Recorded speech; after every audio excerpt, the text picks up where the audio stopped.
Hello and welcome back to Massalia Tales. In the last episode we were pressing our campaign against the Lusitani towards its conclusion, moving down towards mid-Gaul with Cretius and Eurysthenes heading to destroy the final Lusitani army stationed there and capture their final settlement. We faced their army on the way. It was mostly militia forces. It wasn't too much of a fight, we had a decent terrain advantage, and the flanking force led by Eurysthenes led us to victory.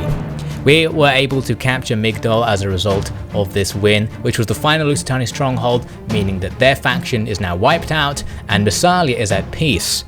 Our eyes now turn to the war between our neighbours, the Carthaginians and the Celt-Iberian Confederation, eager not to let either side gain too much from the engagement. It looks like the Carthaginians are starting to gain the upper hand, so it might be soon time for us to intervene in this conflict. It was now in the interest of each of Massalia's great leaders to seek out personal gains for their respective territorial mandates. For Gelon, who had gone long without a campaign to quench his thirst for glory, this further incentive was enough to push him to unusual measures. No longer was he to be found at the peak. Instead, he camped with his soldiers and schemed with his other forces under Bendis to expand the Gallic colonies westwards into Celt-Iberian territory. Standing between them was a formal alliance and another executor, Cretius, who stood to gain nothing from the engagement. But Gelon was not a man to fear obstacles. The Celt-Iberian war against Carthage isn't going exactly as they planned. You can see here though that they are besieging Tarraco province, so they have a chance to take that important coastal settlement there. Their forces look kind of battered though, and you can see that Carthaginian agent is screwing them up even more. So I think the Carthaginians are actually in a bit of trouble as the war goes. Their forces are too dispersed and they are simply weaker than Carthage as a nation. You can see on the Celt-Iberian turn, their forces are pushed away from the town and are pushed near some other Carthaginians. They are pulling some reinforcements over from Italia, but I don't think they'll arrive in time. Their other force there in Iberia is probably going to be destroyed very shortly. You can see the force here, pretty much nothing left, and with the Carthaginian stack next to it, there's not long to go, it seems. Now I get a dilemma. It turns out that a son of someone in the council has built up a lot of debts, and I have a chance to exploit this. Interestingly, one choice is to demand a bribe of a man famous for not having any money, so I decided not to go for that option. I decided I would leak the news of these debts in order to scandalise the council in some way, or perhaps in some way transfer some influence onto the team of Koi, who still don't actually have that much influence over the population at large, despite controlling all of the leadership positions. You can see we were able to gain a little bit of extra influence as a result, so it worked out in the end. Slowly pushing up, now almost at halfway as a result, in fact, controlling half of the population. Still, it seems the council's influence is very strong, especially because of Eusebios, although Eusebios won't live forever. You can see I've also started spying on the Carthaginian borders with the Celt-Iberians to see if Carthage is about to capture any more territory. I've also moved Gelon and Bendis' forces up to the border, ready to attack the Celt-Iberians should I decide I'm going to step in and conduct a land grab, another land grab against the Celt-Iberians. The last thing I want is for Carthage to take this important territory in between my colonies. So if I can take it for myself, waging a war to support my own allies, so potentially looking like I'm doing the right thing, that would be great. And Eusebius knows that he can't let Gelon just go and take all that territory because his own power would be diminished. So Eusebius is also secretly planning to move north against the remaining Celt-Iberians and unify that area into part of his own colony in the Iberian Peninsula. You can see that pretty much everyone in the world loves Massalia, with the exception of a few more distant tribes, but the main area that doesn't like us is the north and westerly directions, these Celts and Gauls and Germanic tribes who aren't particularly friendly towards our Hellenistic culture. So in preparation for what seems like it's going to be an inevitable attack, I end my defensive alliance with the Celt-Iberians. A shame to end it, although you might remember they never actually wanted to be my ally. I bought them, I gave them a ton of money, paid them to not attack me whilst I was conducting my campaigns across the Mediterranean. I can't declare war on them right away because of the diplomatic penalty. It would be nice to wait a little bit, so I'm not going to do anything right now. But the stage is being set. Now I noticed the Carthaginians were moving forces west. It seems they were already starting to move against the Celt-Iberian positions. I thought I probably didn't have much time until the Carthaginians indeed started taking that key territory. So as a result, I decided that Gelon was not going to be hesitating in this move. He was going to strike decisively, and he's going to do it in a slightly sneaky way. We're going to declare war on the Celt-Iberians via the Carthaginians. We're going to try and get back into our defensive alliance with Carthage, which we broke in order to not go to war against the Celt-Iberians in the past, by offering to join the war now to get back into the alliance. That, of course, means we are doing quite a dishonour to the Celt-Iberians, since we were in alliance with them very recently, setting us down to untrustworthy. But that actually doesn't have the effect I thought it would. I was worried that this would cause a lot of public order problems, diplomatic relation problems, sorry. But actually, no one really seems to mind, at least not at first. It's possible that will build up over time. Overall, a lot of these guys are still absolutely happy that Massalia are ruling the Western Mediterranean, and the Celt-Iberian, who perhaps didn't have many friends, are soon to be forgotten and usurped into part of Massalian territory. So that should be good for us, as long as this all goes to plan, and as long as the Carthaginians don't make any gains further to what they already have, because I don't want them taking more territory. They've already got some key areas that would have been nice for me to have. I'm sending this spy, Cherise, to head up and spy on the Celt-Iberian territory. I'm pretty sure they have nothing in all of their settlements up there. All of their forces have been expended in this war, so stepping in now should be really safe. So it's time to make the first move. Bendis is leading the Heralds of Massalia, Gelon's former army, to attack the border up here, trying to take this walled town, which would be a key position to have. Unfortunately, it's part of a province that snakes up into friendly tribal territory, so we won't be able to unify that area. The rest of the Celt-Iberian territory is all part of Aquitania province, so taking that should be a nice unifying goal. So Gelon himself can't move into enemy territory because the Celt-Iberians actually have this small, half-defeated force camped right next to him. They retreat when Gelon suddenly turns and starts being aggressive towards them. I decided to ignore those guys. They can't do much damage behind my lines there, so I'm going to take my initiative and just rush to attack the enemy settlements, going straight towards Burdigala, another walled settlement, an important point to take, the capital of this province. The defending force isn't all that good, powerful enough that Gelon would take heavy losses in an assault, so like I did with Bendis' forces, I'm going to keep a siege going and start building up some siege weapons. And of course, hearing of all this, Eusebios is going to start doing a similar thing himself. He can at least count on the fact that he knows that Iberians generally love him and love his governing style, so capturing this area may even benefit the people. Perhaps he can justify that to himself, as he also attempts to increase his personal influence by joining in on this war with the Celt-Iberians. So we now have 3 of their settlements under siege. It's time to move on and see how the enemy reacts to our attack. Do you know who I always hated? The Celts. And you know I never had much love for those Iberians, the ones that soft-hearted Eusebius pines over, despite them trying to destroy our republic on several rather memorable occasions. Turns out that the folks over in Carthage, who are at least civilized enough to send their betters a little tribute now and again, hate those neighbours of ours as well. So, my fellow countrymen, why not, in the spirit of friendship, head out into Gaul and see if we can't bring the light of our republic to that coalition of desperados? Sounds like a jolly good plan to me. Who's up for it? Kindly, the Carthaginians go and harass those Celt-Iberian forces and then move one of their armies up towards them, meaning they're probably going to get destroyed by Carthage in the next turn. So, looks like I was right to not worry about them.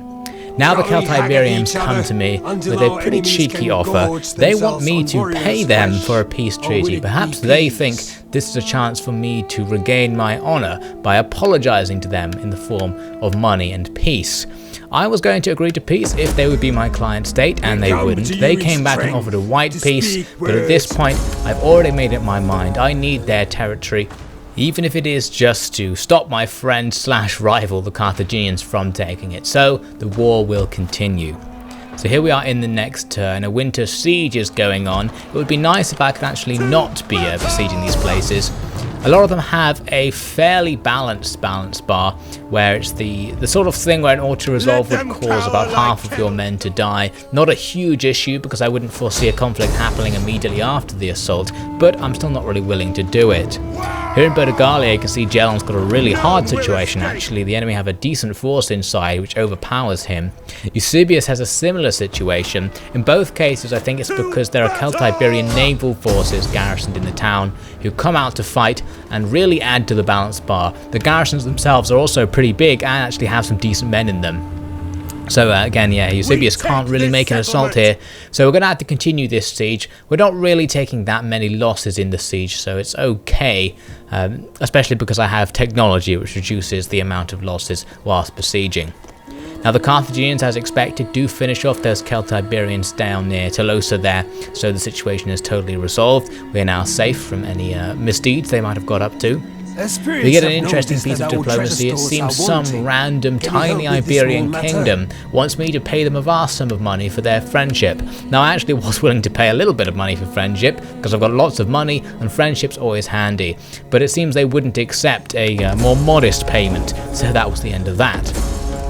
You can see here on the attrition report the sorts of losses we are taking from sieging. It's sub 5% of the forces, so overall okay to keep it going, especially because we'll generate a lot of forces once we take the settlement. My spying in the Celt-Iberian territory confirms that there is pretty much nothing the enemy have to come and relieve any of these siege situations, so we are safe to continue those sieges without fear of anything going wrong, although I didn't suspect the Celt-Iberians already had anything. Now over in Bibracte, the place that Bendis was besieging, the enemy decided to sally out and the balance bar looks pretty far in our favour, but as I mentioned, you can see the losses are horrendous if we actually auto-resolve it. Only a close victory possible despite the advantage we seem to have. So I'll have to head down and quickly do this rule myself. No doubt it'll be more balanced than it looks, but the enemy's force doesn't look very big, it's weakened. We have a numeric advantage and man-for-man advantage, so overall I'm expecting a confident victory. I've got the Heralds of Massalia, who haven't fought for a very long time, set up in a pretty standard formation. Their main battle line isn't all that good. They have medium spears in amongst the heavy spears, so it's not the best of our armies, it's probably the worst in fact, but it does have these ballista to take out some of the enemy as they get closer. They're already in range and they're starting to take a few losses from the long-range boulder shots.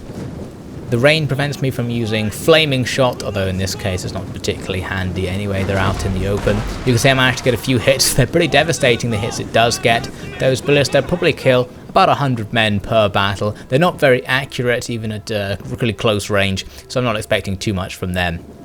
Now you can see there I've got some burning pits out in front of my formation, and despite the rain I am able to go and set fire to them. So I send out some of my more disposable troops to go and sort that out. They only just about finish it as the enemy advance, which is actually the perfect time, so the pits will be burning for the maximum possible period of time as the enemy run over them.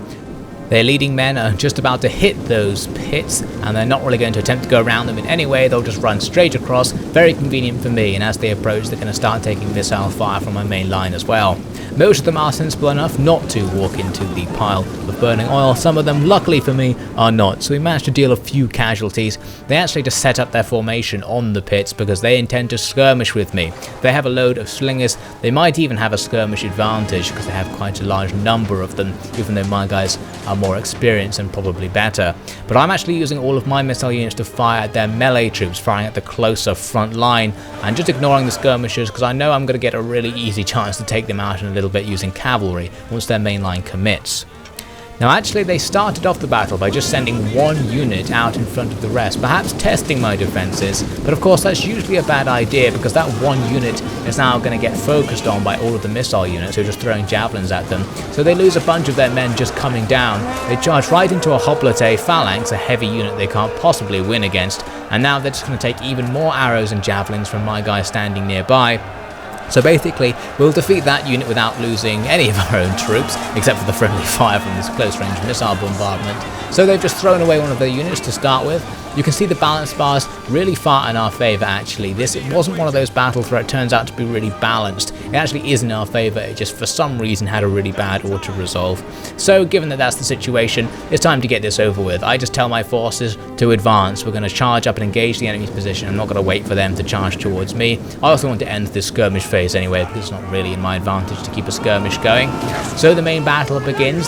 The enemy's charging forces have lots of javelins to give me, but once we actually get into melee combat, my guys should win out. Even their medium swords are going to struggle to get through my spear line, even the medium spear line, simply because they're hugely outnumbered. You can see I've got tons of guys who can come behind the enemy's line, taking out the enemy skirmishers both with infantry and of course with the cavalry, who can go right round the back and just smash through these lightly formed up enemy formations. They can't stand up at all against the cavalry charge. They're starting to rout immediately. Here again in the centre, another cavalry charge hitting some exposed enemy units. They're in massive trouble. The balance bar slowly shifting even more in my favour. As all of these light units rout, we can now totally surround the surviving units, and within a few moments they decide this battle isn't going to go their way. They probably should have known that from the beginning. It's a decisive victory for Bendis' forces. The first time that Bendis has fought, helped a lot by the fact that he had an experienced and traditioned army that used to be fighting under Gelon, but a nice victory nonetheless. My lord Gelon, champion of Germania, master of the peak, vanguard general of the Massalian Republic, I, your loyal servant Bendis, write to report a decisive victory against the Celt-Iberians. It is just a matter of time before your brave men found new Gallic colonies in your name. Having carried out your instructions, I now await your orders. I have heard that in the city the council are scheming to have you cast out as a renegade for breaking their agreements with the barbarians. If you wish me to take the heralds south to deal a punitive strike on their holdings, I will be all too glad to do so in your honourable name. So that victory means the defenders at Bibracte are pretty much screwed. They lost 10 times as many men as we did in that engagement, so they have not turned the tables on that siege at all. Handily, the Celt-Iberian fleets at the other siege situations seem to abandon their posts, which could make things easier for us in a moment. It tells us we've captured Bibracte. It doesn't actually show us Bibracte on the screen for some reason, but we can go over and have a look in a moment. I think it decided it was somewhere in southern Italy. But here it is, the settlement capital of Celtica. We can't really take the rest of this province because it's controlled by friendly tribes, but perhaps later on we'll manage to find a reason to be at war with them. So I'm going to start converting that province to a Hellenistic culture and generally building it up as I need. Now I'm going to check Burdigala. You can see the balance bar is now much more in our favour than it was previously for Gelon's little siege here, but it's still not far enough that it's a walkover, so I'm going to continue to build up my sieging force. They've still got 3 turns of supplies, but next turn I'll have so many siege pieces that I may be able to just go into an assault successfully. For Eusebios, things are a little bit better. You can see his balance bar's more in our favour, but still not enough to safely auto-resolve the battle for whatever reason. So if I want to capture this place now, which it looks like I probably can, I'll have to do it myself as the penalty. The enemy have an okay army, but it's just not up to snuff with Eusebios' absolutely amazing army. So I'm hoping my heavy infantry will be able to just push through the enemies and will capture this town relatively easily. The enemy are choosing to defend the capture point in the town rather than the approaches, just gathering up around the capture point on this beach. Some of the men even facing off, looking out to sea, perhaps unaware that we're about to walk up behind them. But as we approach, they do reform into a more useful formation. So it looks like they're mainly defending this approach from the south, and I can just slowly walk up, taking the multiple approaches available to maximize the number of forces I can get engaging. So 2 guys will come in from the south, 2 groups, sorry, and another group is going to come over this cliffy area to come down the hill and try and attack the enemy's flank if I can. I also have 2 squads of cavalry who aren't well suited to these narrow engagements, so for them I'm going to send them all the way around the town where there is another entrance right at the back, so they can come onto the edge of the beach and potentially get some sneak attacks once the enemy are engaged. So a little bit later, I moved up my archers to see if I could prompt the enemy to reform. They have slingers at the back of their formation, too far back though to actually fire at me if I get into range of the front of their formation where they have these town champions, their best unit. So it's in my interest to try and take out these heavy swordsmen before I advance with my heavy spears. So I told my archers to just bombard them. Unfortunately, it's quite unsatisfying because archers can't actually kill heavy infantry particularly well. but over time we'll reduce their health and later on probably start to get some kills. So my infantry are going to form up behind the archers. I thought the enemy might countercharge me, come out and try and attack since I'm now bombarding them without any sort of punishment coming back, but the enemy are willing to just stand there and take this bombardment. So I'm going to fire off as much ammunition as I can to deplete the heaviest of the enemy's units as much as possible before I attack, just to make life even easier, especially because, as you can see, the balance bar is actually now in the enemy's favour, so that balance bar on the campaign map was really lying. There's something seriously wrong with it. So now a little bit later we depleted the enemy's health after a whole bunch of volleys and are actually starting to kill some of these enemy infantry. They're still just standing there, not really reacting to the volleys of arrows, but eventually they think, okay, we're going to get out of the way. Now I thought the enemy were going to pull back out of range completely, which would seem sensible, but actually they had another idea. They were just going to move that more valuable unit out of range and put a less valuable one in range. You can also see they've started defending this upper cliff area where I'm beginning my attack with missiles as well. I've got slingers and archers here, firing at the enemy units defending this approach. So I'm going to do the same thing, just see if I can kill as many as possible before the enemy get a chance to engage with my infantry, so they'll be nice and weak.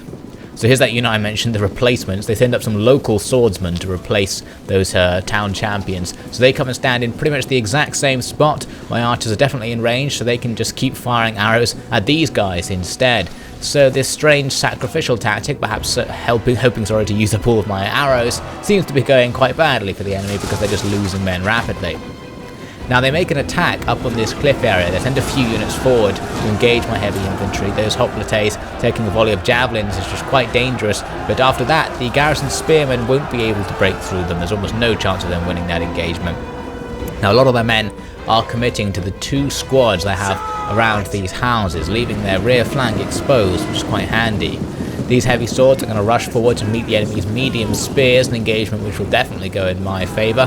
The enemy do have their jabs and kill a few of my men just as the battle starts, but after that I'm hoping my swordsmen will be able to hack through these enemy infantry quite quickly. So that exposed rear is going to allow me to move hoplites forwards. Unfortunately they seem to notice that and actually move men forward of their own.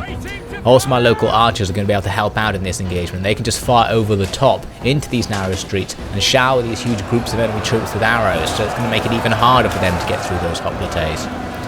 So my rear attack was slightly checked by the enemy here, though not completely. You can see they're still a bit exposed on their right flank here. So my hoplites will engage the enemy's spears, an engagement that's already in my favour, and this other group will attempt to sneak round to get behind these enemy groups in order to rear attack at least one of them and cause a break. Now the enemy's main formation is, as you can see, getting quite depleted. They've replaced their local swordsmen at the front with another group of local swordsmen, a fresh group come up for the slaughter to my archers. They really don't seem to know what they want to do with that formation, but I don't really mind because things are going to go more and more in my favour the more time goes on. Eventually though they decided they probably should actually not just stand there and take my arrows, so before I ran out of ammunition, they advanced and I was forced to advance my own forces to receive them. So I'm moving this pike phalanx forward, which should easily be able to stop the enemy's advancing militia units here. They do get a nice volley of javelins, which kills a bunch of my men as usual, but once the pike phalanx is in there, they're going to be quite screwed. Unfortunately, the pike phalanx doesn't actually go in phalanx mode. They break phalanx immediately, but because of the game's mysteriousness, they managed to get back into it after engaging in close melee somehow, so things actually go okay.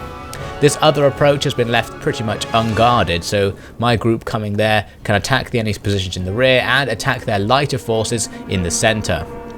Back up on the cliffs we've defeated some of the enemy, so now we have actually free access to the rear of those enemy groups, so they're in trouble as well. And now, just to make things even worse for the enemy, those cavalry I had positioned off on the edge of the town can now attack across the unguarded beach to slam into the enemy's lighter troops. They've got slingers here, which would be really good to take out because they have been damaging my men over time.